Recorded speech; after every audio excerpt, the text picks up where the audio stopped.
आपका नाम बताओ। जी मेरा नाम पापू लामा है, मैं आसाम से हूँ। पापू लामा, जी आसाम से हो। यस। पेशेंट क्या लगता है आपका?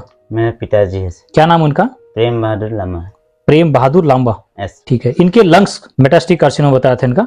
हाँ। मेरे पास आप कितने दिन पहले आए थे? 2 महीने पहले। 2 महीना पहले आए थे। ठीक है जी। कहाँ का ट्रीटमेंट करवाया था आपने अपने पिताजी का?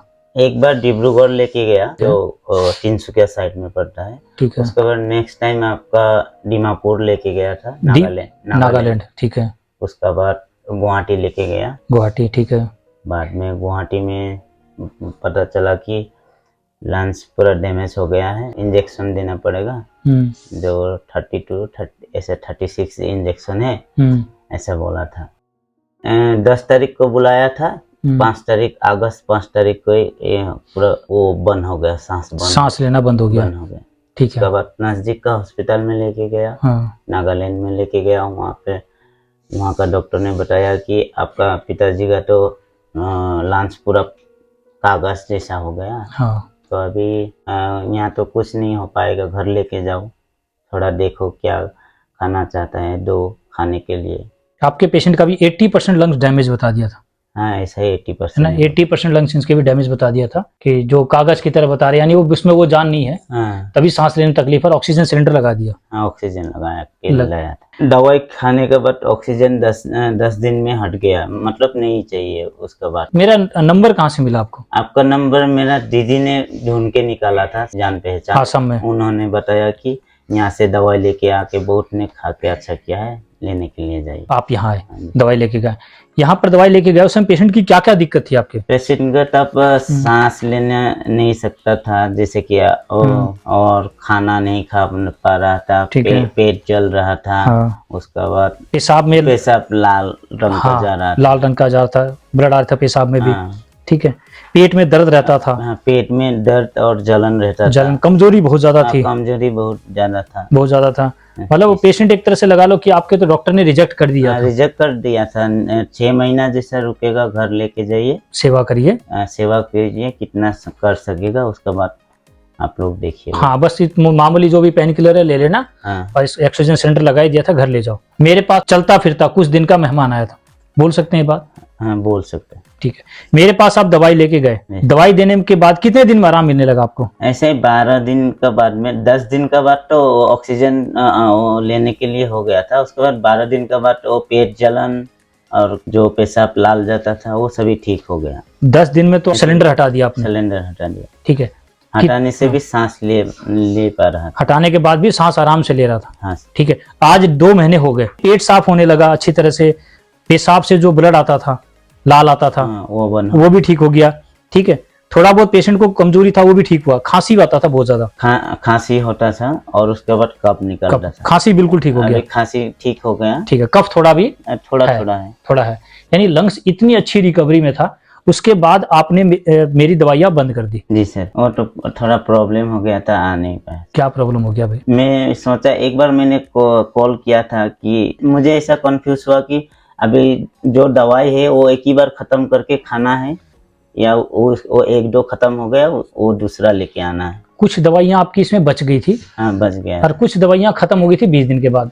तो मैंने कहा था 20 दिन में एक बार आप मेरे को दिखा लेना। गोली वाला जितना था वो बच गया था, आप लिक्विड वाला सब खत्म हो गया। छोटी छोटी गोलियां वो तो 1 महीने 1.5 महीने चल जाती है। हाँ जी। ठीक है। कुछ दवाइयां उसमें ऐसी है जो महीने से ऊपर क्रॉस हो जाती है, लेकिन बड़ी वाली शीशी थी वो 20-22 दिन में खत्म हो जाती है। हाँ, तो हम इसलिए बुलाते हैं कि एक बार आके देख ले, पेशेंट को आराम मिल रहा है तो उसको फिर से हम कोई गलती कर रहे हो तो पूछे। तो आपने यहाँ पर फोन भी किया कि मेरी दवाइयाँ खत्म हो गई है तो मुझे दवाई दो। तो यहाँ से आपसे पूछा गया, कुछ नियम पूछे गए कि शाम का खाना कितने बजे खिलाते हो, तो आपने नियम गलत कर रखा था। नहीं, खाना ओनली कभी गड़बड़ हो जाता है, बट टाइम में दे नहीं पा रहा हूँ। और जो अभी गौमूत्र का जो मॉर्निंग का सेवन था वो नहीं कर पाए। गौमूत्र तो ताजा दिया ही नहीं आपने, एक तो ये गलती हुई आपसे।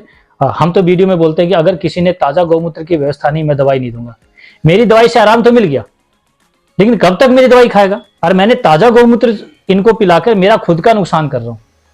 नहीं तो गौमूत्र का बोतल जो बिकता है ना बाजार में, आराम से बोटलिंग करके इनको गौमूत्र बेचता मैं।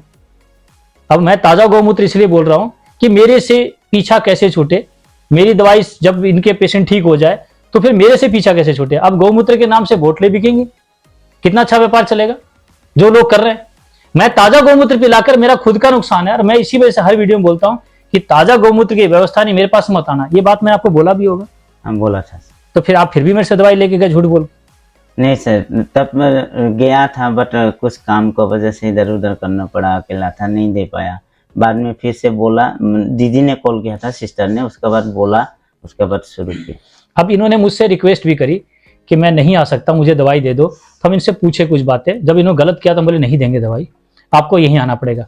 अब इनको आने का नहीं मिला समय, चाहे कुछ भी हो, रिजर्वेशन नहीं हुई, इनको टाइम नहीं मिला, इनका काम कुछ ऐसा करके ये नहीं आ पाए। इन्होंने 1 महीने दवाई की गैप कर दी। मैं ये वीडियो इसलिए बना रहा हूँ, कई बार आप लोगों ने बोला कि भाई ये आप लोग व्यापार करते हो, वीडियो बना बना के। तो मैं व्यापार करता तो मैं आपको दवाई देता ना कुरियर से।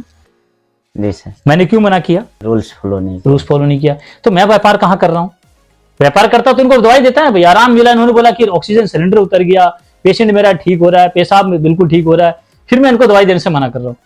अरे इस तरह की रिकवरी के बाद तो कोई मूर्ख ही होगा जो कि अपनी दवाई बेचना नहीं चाहेगा। और मेरे हर वीडियो के अंदर बताया कि राजीव दीक्षित के समर्थक मैं हूं, और राजीव दीक्षित के व्यापार नहीं चाहते थे। गाय से सीधा जोड़कर इनको मैं ठीक करने का प्रयास कर रहा हूं, तो आप लोग कैंसर से बड़े आराम से बच सकते हो। और अगर देसी गाय खत्म हो जाएगी तो फिर कैंसर का बहुत अच्छा बिजनेस चलेगा।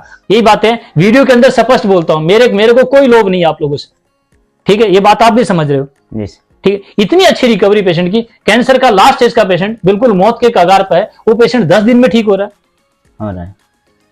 तो आप समझ रहे हो कि इसके पीछे का कारण ये कि ये मेरे पास ठीक होने के बाद पेशेंट दोबारा ना आए। आप लोग का पीछा मेरे से कैसे छूटे? ये वीडियो इसलिए बना रहा हूं, कहीं से कहीं तक कोई भी वीडियो में मैंने अपना व्यापार करने का नहीं बोला। और आज भी आपको मैंने मना कर दिया था कि मैं दवाई नहीं दूंगा। तो कई देर आपको बैठाया मैंने, आज बोले कि अब मैं गलती नहीं करूंगा और गौमूत्र की व्यवस्था कर लूंगा। ये बोला आपने। आपने गाय की व्यवस्था कर। अगर आप नहीं आ सकते, आपको दवाइयां कोरियर से मैं दे दूंगा, लेकिन नियम गलत मत करना, ठीक है? जो पूरा करना। आपको मैं परेशान नहीं करूंगा कि आसाम से बड़ी मुश्किल से ट्रेन मिले नहीं मिले, अकेला पिताजी का सेवा करने वाले आप ही हो, कि मैं चलाऊंगा तो उनकी देखभाल कौन करेगा, ये बोल रहे हो ना? ठीक है। देखो फिर भी आप गलती मत करना, ठीक है ना? और आप कैंसर को लेकर आप तो नहीं डरते ना? नहीं डरते। अब तो नहीं है कोई बात ऐसा कि डरने वाली बात है। कैंसर एक सामान्य बीमारी है।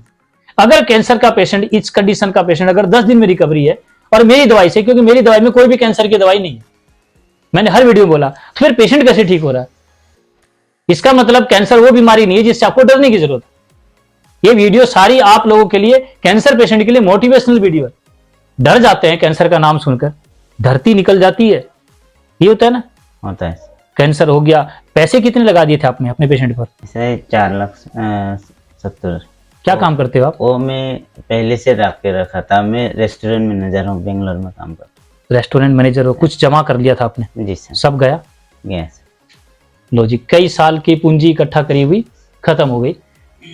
अब आप तो ठीक हुए, अब आप लोगों को ठीक कर पाओगे। आज के बाद 4 लाख रुपए किसी और को नहीं लगाना पड़े, ठीक है ना? मैंने कितना पैसे ले लिया आपसे? अभी तक तो 10,000। तो अब कम से कम और लोगों को बचा पाओगे। आसाम में आप लोगों को कम से कम बताओ कि कैंसर से मत डरो। ऐसे भी कौन डर जाते हैं कई लोग। कई लोग ऐसे जिसके पास रोज मजदूरी करते हैं बेचारे। हम लोग को वहाँ पे तो सभी डरता है, कैंसर बोलने से डर लगता है। तो अब तो लोगों का डर निकाल दोगे ना। आसाम के अंदर आपका वीडियो लोगों के लिए मोटिवेशनल हो जाएगा, ठीक है ना? और सबके घर में धीरे धीरे गाय बंधवाओ, ठीक है ना? ठीक।